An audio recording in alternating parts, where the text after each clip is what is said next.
eggs are hatched, and two little chicks occupy the nest.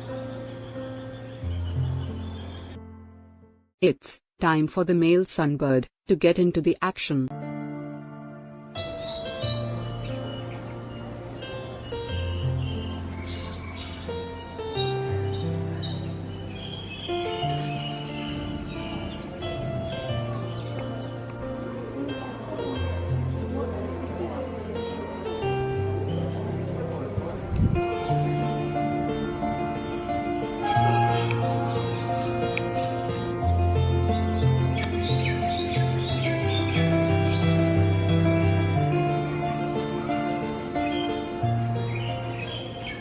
They tirelessly feeds the chicks and ensures the unhindered growth of the chick.